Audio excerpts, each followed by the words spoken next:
মুরগির মাংসের ভুনা। জিরার গুঁড়ো দিয়ে দিচ্ছি, মেথি ঢাকনা দিয়ে ডেকে দিব। সুন্দর একটা কালার এসেছে। দর্শক, হয়ে গেছে মাশাআল্লাহ সুস্বাদু মুরগির মাংসের ভুনা। দর্শক আসসালামু আলাইকুম, আশা করি আপনারা আল্লাহর রহমতে ভালো আছেন। আমিও আলহামদুলিল্লাহ ভালো আছি। আজকে আমি রান্না করব মুরগির মাংসের ভুনা।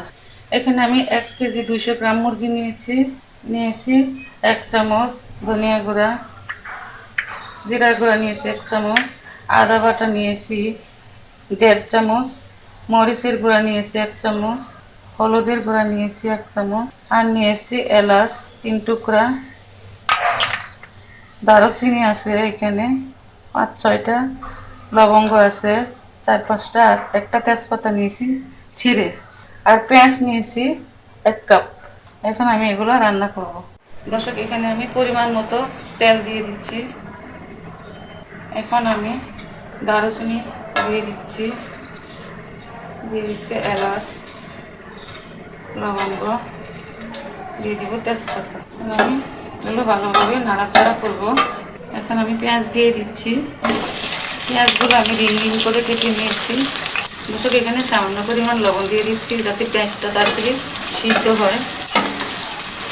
দর্শক, পেঁয়াজ মশলা ভালোভাবে সিদ্ধ হয়েছে।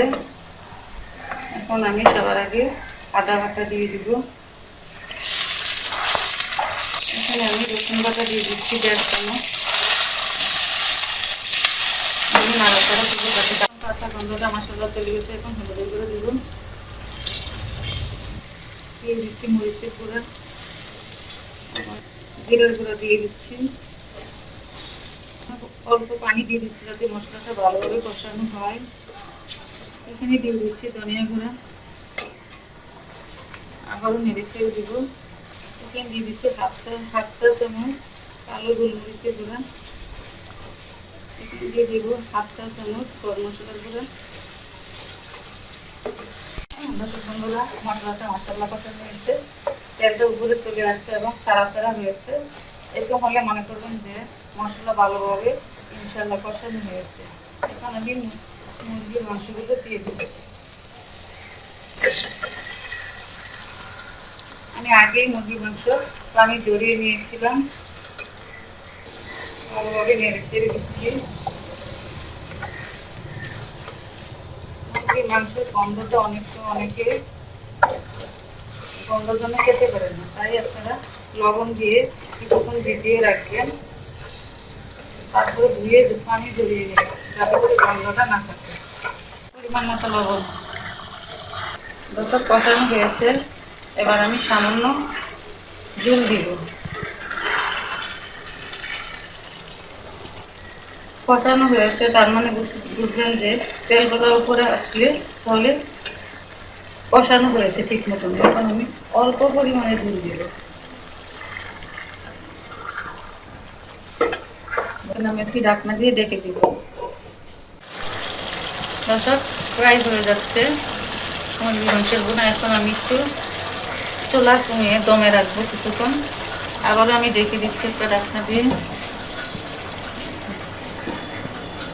দর্শক, আমি ঢাকনাটা খুলে দেখে নিচ্ছি হয়েছে কিনা। মাশাআল্লাহ, দমে রাখার পর খুব সুন্দর একটা কালার এসেছে, তেলগুলো উপরে উঠে এসেছে। এখন আমি হাফ চা চামচ ভাজা জিরার গুঁড়া দিয়ে দিচ্ছি যাতে গন্ধটা ভালো থাকে, খেতেও সুস্বাদু হবে মাশাআল্লাহ।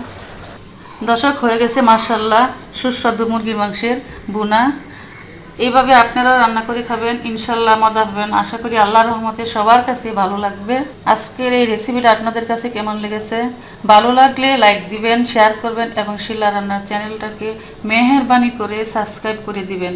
আপনাদের শুভকামনায় আজকের মতো শেষ করছি। ইনশাল্লাহ আগামী আরেকটা ভিডিও নিয়ে আপনাদের সামনে হাজির হয়ে যাব। আল্লাহ হাফেজ।